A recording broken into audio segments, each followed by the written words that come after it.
Good morning, homies and homettes. I highly doubt I have any girls on this. Sorry, I'm looking at my TV because I'm playing Madden right now, but I promise I'm focused on you guys. The new Madden comes out next week, so I gotta brush up on my skills. As I was saying, good morning, homies and homettes. Today, I highly doubt I have any girls following me on this channel, but you know, if we have some ladies out there, leave a comment down below. Let me know. Leave your number. I'm only kidding, but only a little bit kidding. Today I want to get into something that probably the casual fantasy football player doesn't really know about, and that is the zero running back theory. And it's a little bit self-explanatory in terms of the title of the theory.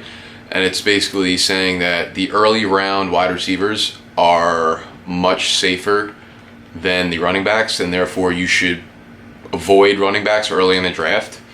There's no, set time frame or set draft position which you should be targeting running backs.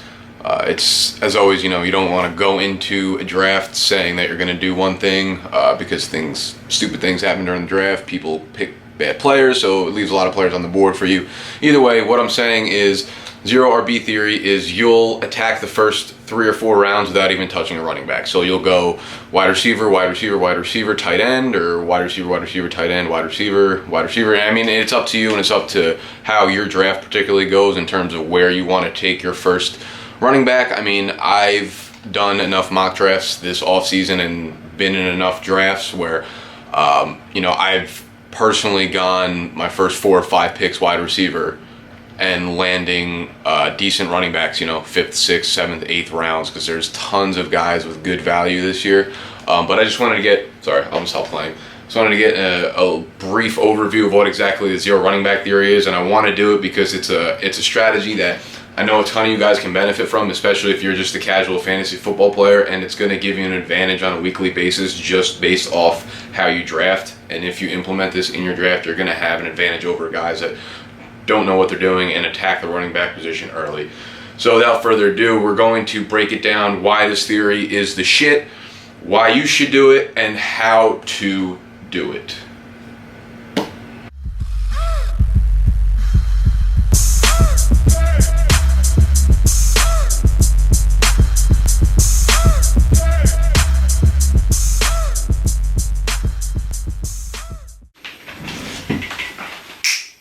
Welcome back. I swear I didn't just make an outfit change. I recorded the intro yesterday, and now it's a new day. You get the point. So first off, I want to say that this whole zero RB theory, zero RB strategy, whatever, is created by this guy named Sean Siegel. I think I'm pronouncing that right. I don't know. He works for RotoViz, which is a great fantasy football resource. So credit to him. Now just everyone's kind of taking it over. It's not anything you haven't seen before. Just if you're in a draft and you see guys taking 3 or 4 wide receivers with their first picks, and you're like, oh, what the hell's going on here? That's what's going on. They just, you probably just didn't understand. You didn't know that there was actually a name for it. There was actually a term used for it. Anyways, let's get into the numbers, get into the stats. This guy, John Paulson, who is actually the most accurate fantasy football expert over the last 5 years of all experts. If you use Fantasy Pros, they track all the expert accuracy rankings so that all the frauds that work for like ESPN and stuff like that just say stupid shit and they don't get in trouble for, giving you terrible picks and stuff like that.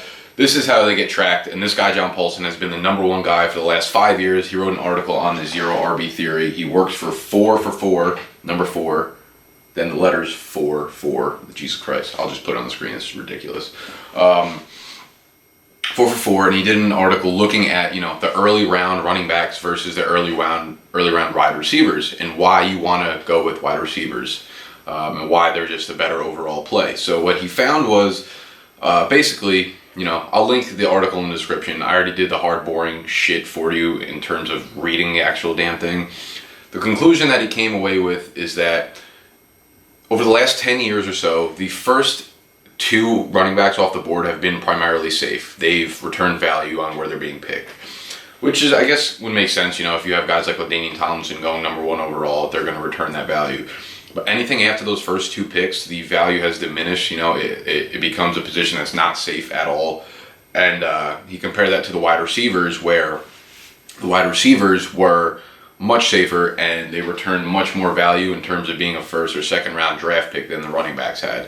And it makes sense when you think about it. Like, think of the running backs that you draft every year in the first couple rounds. There are different names every single year. There's a new set of faces every time the draft rolls around. This year, for instance, you have you got Gurley, David Johnson, Lamar Miller, Devonta Freeman, Doug Martin. Those are some of the top guys that are going this year.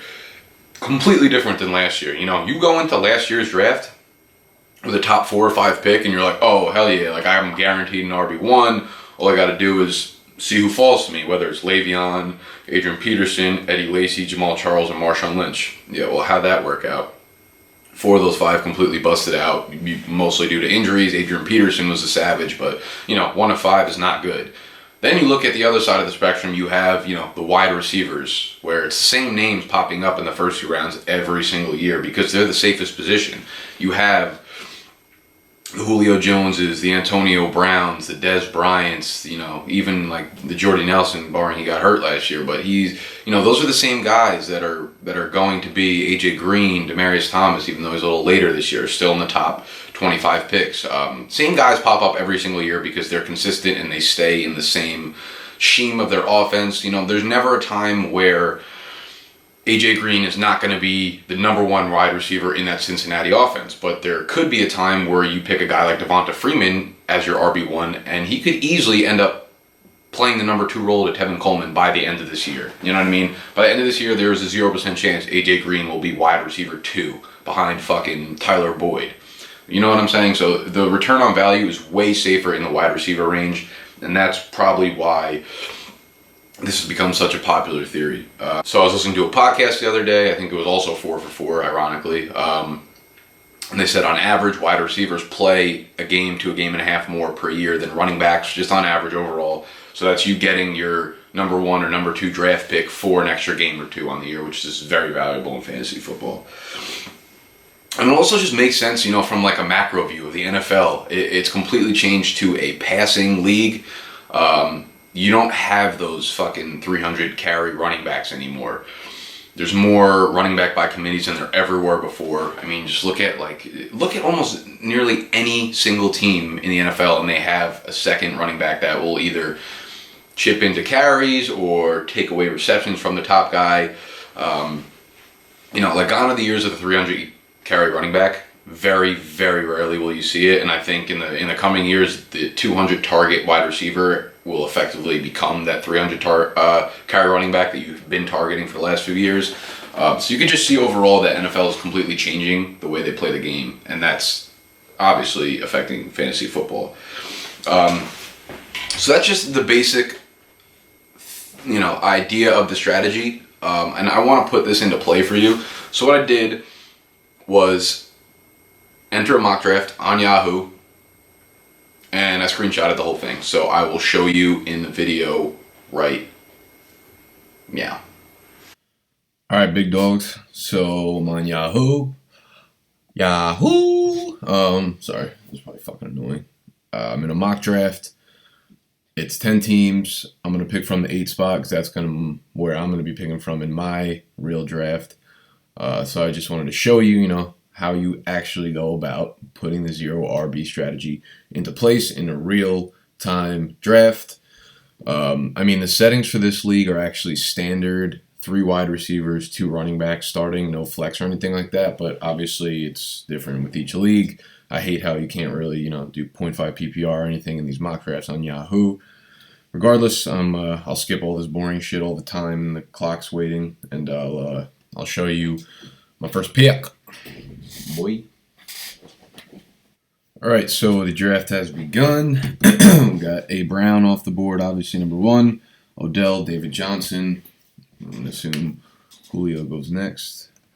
So my strategy coming into almost every single draft this year, especially any sort of PPR, is that I'm going Aaron Rodgers first round. That's going to happen in family leagues, I guess. Like Cam Newton and Aaron Rodgers are going to go early, but I am targeting AJ Green if I'm outside of the top 3 almost every single draft. Just the situation in Cincinnati, I think, is perfect for him. You have Mohamed Sanu leaving. You have Marvin Jones leaving. You have Tyler Eifert banged up. Could miss, up to the first month. So by default, AJ Green is an absolute target machine there. And obviously, he has the talent, as he always has. And there's nowhere to go but up for him. He saw 132 targets last year, turned that into 1,300 yards and 10 touchdowns. So with all the departures there, I could see that easily shooting up to 150, 160, which would, equate his yards per reception, which is around 15, which has been for about his average, of his career. He could easily hit 1,600, 1,700 yards, 13 to 15 touchdowns. And it's a pretty safe bet for him to finish inside the top 3 to 5 wide receivers. So I'm more than happy taking AJ Green anywhere outside the top 3 picks. I'll take him number 4 behind Brown, Julio, and Odell. Now I have my second round pick coming up, and I'm not even touching Gronk, as I've said in my previous videos. I'll gladly take another top wide receiver here and grab a tight end all the way at the end. And we'll see what happens here. Right now it's between Dez and Brandon Marshall as my next pick, and I want Marshall, to be honest with you. Let's see. Someone want Le'Veon Bell. I'll go Marshall here. I think with Fitzpatrick back, Fitz basically only throws to Marshall and Decker, and I think Marshall, he's been a top 5 fantasy wide receiver in 3 out of the last 4 years, with the exception being the year he was hurt. And he's slimmed down like 10 to 12 pounds. They had a video of him sprinting uphill on a treadmill at a speed he hasn't even touched in 5 years. So he's in the best shape of his career. He's going to get an extreme amount of targets in that Jets offense, who has no other weapons. So, if people want to say he's going to regress from last year, I don't even think he's really going to be honest with you. I think he's going to return pretty much the same stats he had last year. He had over 170 targets, 1,500 yards, and 14 touchdowns. I mean, in my opinion, that's very doable. Again, maybe the touchdowns will regress, but the targets should be there, the red zone targets, all that stuff. All right, we're approaching my 3rd round pick, and there are a lot of running backs I love still on the board. Ingram, LaShawn McCoy, but there are a couple wide receivers I love as well, which would be T.Y. Hilton, Amari Cooper. I like Mike Evans, man. I'll take any of those 3 guys as my wide receiver 3. That's like, it's a ridiculous lineup when you think of it that way. And I mean, well, now Ingram's off the board, so is Eddie Lacy. You look at the other running backs, you have Doug Martin, C.J. Anderson, Thomas Rawls. And when you look at guys like T.Y., Amari, Mike Evans, there will never be a time where Mike Evans won't be the wide receiver 1 on Tampa Bay. But when you look at a guy like Doug Martin or C.J. Anderson or Thomas Rawls for that instance, I mean, there's a lot of risk involved in all of those guys, Charles Sims might take a ton of Martin's passing down. C.J. Anderson could just lose his job to Devonta Booker because the guy's the real deal. Same with Thomas Rawls coming off the injury. There's 4 other running backs there, There's a lot of risk there for those guys and not so much risk for the wide receivers. So right now my team is AJ Green, Brandon Marshall, Mike Evans. We're hitting round 4, and now is when you start to kind of play around with, hey, do I want a wide receiver again? Do I want a running back? And I think this depends a lot on your league style. My league starts 2 wide receivers, and then we have 2 flex spots. So I will be taking wide receivers plentiful, Edelman off the board, Doug Martin, C.J. Anderson still on the board, and I'm going to opt to go with another wide receiver. And to be honest with you, I think T.Y. returns great value where he is as my wide receiver 4, which is kind of ridiculous. And that's perfect for a wide receiver 4 because he gives so much upside there. He doesn't need to be a player that hits every week because my other wide receivers will be so consistent in A.J. Green and Brandon Marshall.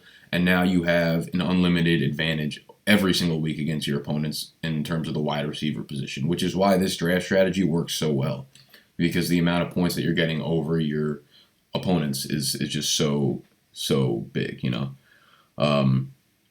And again, now is when you want to start, I guess, looking at running backs, looking at wide receivers. And this is where the tiers come into play. You don't want to say, hey, I'm just picking a wide receiver because that's the way the strategy's supposed to go. If there's a guy that's clearly ahead, running back, wide receiver, and a running back's in the tier that's way ahead of him, a much better player, much better floor, better ceiling, you don't want to take the wide receiver just because. So now's when you start targeting guys in the running back position or the tight end position, the quarterback position. I wouldn't suggest, but that's just the way this kind of strategy plays itself out.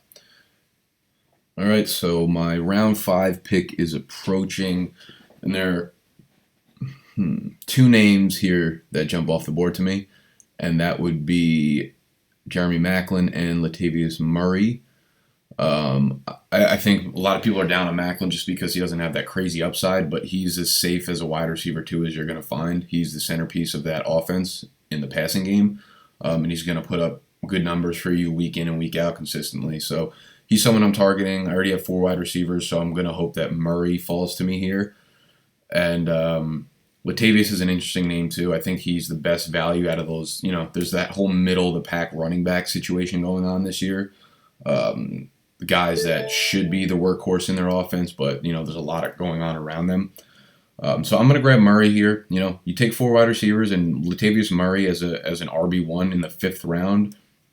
He had over 300 touches last year. Jack Del Rio came out yesterday and said we think he can get more carries than he did last year, and he had about 265.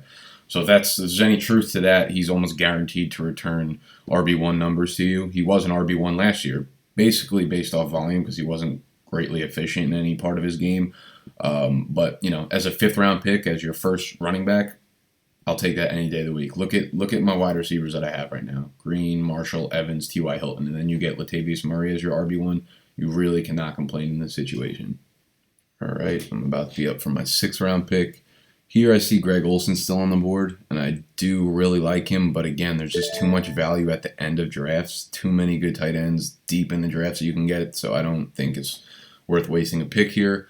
Obviously I just talked about Jeremy Maclin, and he's still on the board, so I'm going to scoop him. I mean, you could easily go with a Ryan Matthews, Jonathan Stewart, Matt Jones, any of these guys. I don't love any of those guys particularly, but you can get them as your RB2. But I think Jeremy Maclin, just in terms of value, offers so much there.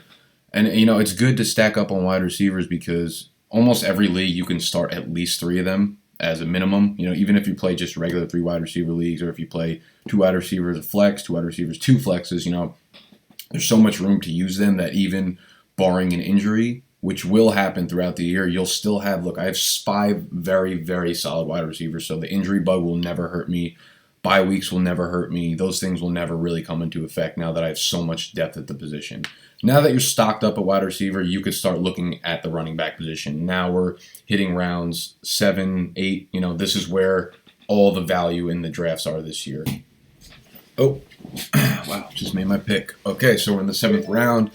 And yes, I still see my favorite running back for the zero running back strategy, and that would be my man's D'Angelo Williams.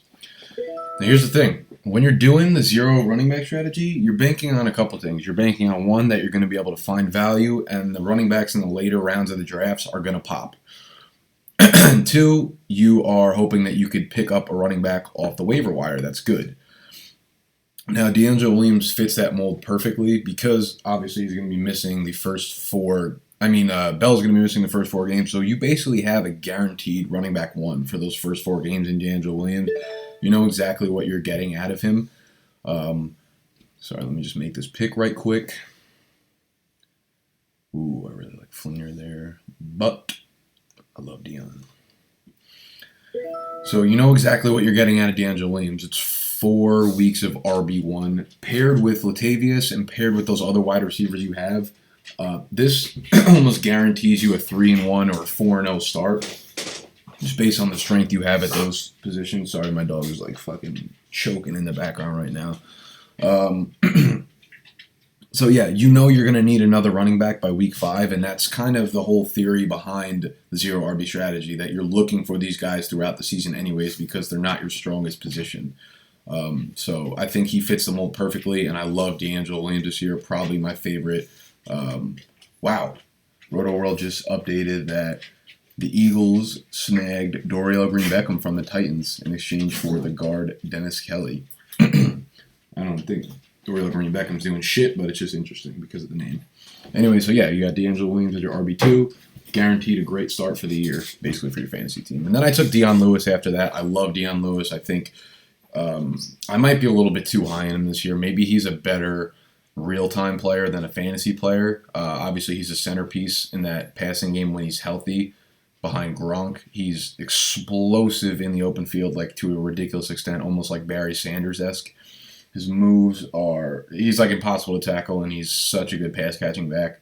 We'll have to see how he comes back from injury, but I mean, this late in the draft, you're shitting me. In any kind of PPR format, he is a guaranteed RB2, if not better. Standard leagues, he's definitely dropping down a bit, but for the games he was healthy last year, which was only like 6 of them, he was averaging almost, I think, 100 total yards a game, and maybe, let me check that for you right quick. Yeah, so he played in 7 games last year. He put up almost 650 yards and 4 touchdowns. So, I mean, on a per-game basis, that's just ridiculous. And I think Bill Belichick understands what he has in Dion Lewis, so he's going to be a huge part of that offense when he's healthy. Now we are getting to round 9 and 10, where you're still seeing value all over the damn board. We have guys like Gio, we have Deshaun Jackson, Sterling Shepard. Oh, man. This is why I hate drafting and doing mock drafts, because I just fucking love everybody all the time. All right, so, yeah, like I said, the wide receiver position we have so much depth, I'm just going to start targeting running back still. So you have Gio Bernard. I know a lot of guys are hesitant to draft him just because they feel like he'll never be the RB1 there, because you have Jeremy Hill, obviously, but last year, Bernard was way, way more effective than Hill was. He's more efficient, and you get him for half the price in these fantasy leagues, in fantasy drafts. He was RB17 in PPR last year, and he's averaged like 50 receptions over the last 3 years, every year. So that's almost a lock in this offense. Problem last year was that he only had 2 scores, but that's actually an outlier because he had 7 in the previous year and then 8 in the year before that, 2013. So as I said before, with AJ Green, Mohamed Sanu's gone. Tyler Eifert might be banged up for the first few games. Marvin Jones is gone. So that leaves a ton of targets. They might try to get on the ground more, which means more rushes for Gio overall, and it also means more receptions through the air for him. So I think he's being completely undervalued, especially in any sort of PPR draft. Now, as you can see, we're in the 10th round. I don't have a quarterback. I don't have a tight end. I don't have a kicker or a defense. I've literally only taken skill positions, which is fine with me because there's so much value at quarterback and tight end deep in these fucking drafts. Let me see if I like any of the names that much on this board right now. I like Danny Woodhead a lot if it's a PPR draft, but since these people are probably not drafting PPR, I'm gonna pretend like it's not. I think I'm gonna head towards a quarterback right now because I see a couple that I really like, and the first guy is Eli. Eli is, the Giants are primed for a huge year this year in terms of their offense. They added Sterling Shepard. They have Rashad Jennings as their lead back. They added Paul Perkins. Obviously the Odell factor. They had a couple tight ends come on last year, Will Tye, things like that. They had that up-paced offense their second year under Ben McAdoo. You could see as the year progressed last year, their offense got way, way better and way more comfortable in that offense, so they should be running a ton of plays. And I think Eli can easily put up some of his best career numbers. I mean, he's coming off a career year. He had 4,400 yards, which is not his top in his career, but he had 35 passing touchdowns, which is the most he's ever had in a career, in a single season. So the upside is definitely there. He could definitely build on that yardage total, and if he sticks around that 35 range of touchdowns, he could easily wind up as a top five fantasy play. And I love the combo of Odell and Sterling Shepard outside. I think those two are going to make some ridiculous plays this year. Oh shit! Sorry, y'all. I'm cooking breakfast and whatnot. All right, so we got our QB, our tight end. Okay, yep, I already know who I'm getting. Martellus Bennett, my fucking boy. You guys already know how much I like Martellus Bennett if you watched my league-winning tight end video. Dude's a savage.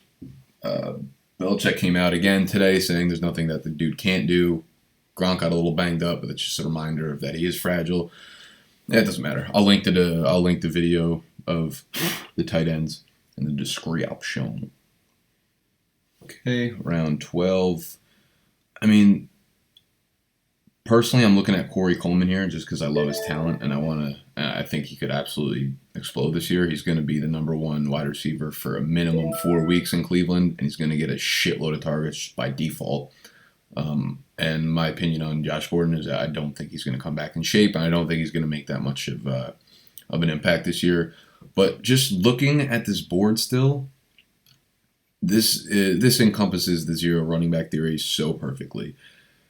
It's round 12. You still have Justin Forsett on the board, who could possibly be the lead back in that Ravens offense. You still have LeGarrette Blount on the board, who is going to be the early down bruiser in the New England Patriots offense that scores 40 fucking points a game. You have Tevin Coleman. You have all these guys who have such high ceilings, and you know it's just a reminder of showing you how late in the draft you can take your running backs. I could have taken 9 straight wide receivers off the board, and I would have been like, okay, that's fine. You know, give me what's a running back that just went off the board? Amir Abdullah and Danny Woodhead as my starting running backs. Like, would that be the worst thing in PPR? I mean, it would have sucked, yeah, but the rest of your team would have been so fucking dominant that I don't even know that it matters. We're hitting round 13, and I'm not going to show you defensive kickers and that draft pick. Here, I love, Sammy Coates, Justin Forsett, LeGarrette Blount, Devin Funches, and Michael Thomas, Philip Dorsett. A lot of rookies this year that I really like, but I'm going to end the video here in the mock draft just because it's gotten way too long and I talked way more than I think. And realistically, because I want to eat my goddamn breakfast. But I hope you guys enjoyed. I'll show you a picture of the final team. I'll put it up right meow, or maybe after this. I don't know if I can do that, but thank you all for watching.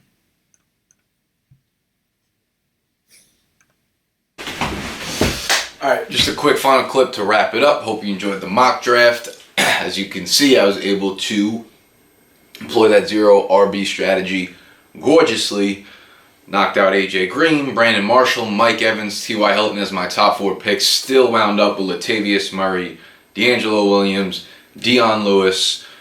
I forget who else I had on my team, to be honest with you. But I had 5 good, decent backs. And in that case, you're going to get so many points out of your top receivers that the running back situation will help itself out. You got to stick to the waiver wire, though. You got to grab some good players off the wire if you are expecting to do this strategy flawlessly, as I will be doing this year, time in, time out. And I don't want to take up any more of your time. So if you liked the video, give it a thumbs up, share, subscribe to the channel. As always, I love y'all. And I forgot to say what's up to my sponsor, Monster. If there's anyone that is in affiliation with Monster, please direct message me. I drink like fucking 18 cans of your shit a day, and I would love to give y'all a shout out. But that is all. Follow us on Twitter as well. And I will see y'all in the next video, which will be a real live mock draft. Me and my boy Nicholas is going to be back on a video camera. We are going to do, if you saw the unboxing of the Fantasy Jocks draft kit, we're actually going to use one of their boards, all their stickers and things like that, so you can get a better look at what it is. And we're going to do a real live mock draft the first 2 rounds. Belly through the motherfucking street, y'all.